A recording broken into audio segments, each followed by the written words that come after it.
సాతాను ట్రై చేస్తాడు కానీ సాతాను ఓడిపోతాయి అనమాట, ఫెయిల్ అయిపోతాయి. సాతాను నందరాలు ఫెయిల్ అయిపోతాయి, యేసు నామాలు ఫెయిల్ అయిపోతాయి.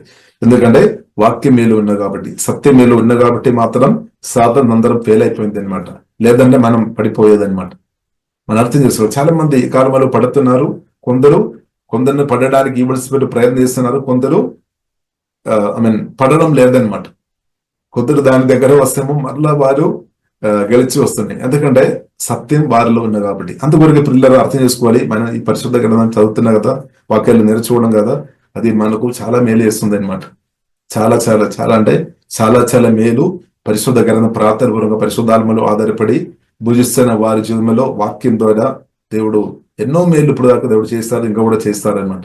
అందుకొరకు ప్రియులారా, మన వాక్యం కొరకు గొప్ప దాహం కలిగిన వారు, గొప్ప ఆసక్తి కలిగిన వారు ఉండాలి. ఇప్పుడు కొత్తగా జన్మించిన మన ఆత్మకు చాలా దాహం అనమాట. పరిశుద్ధ గ్రంథం ఇంకా చదవాలి.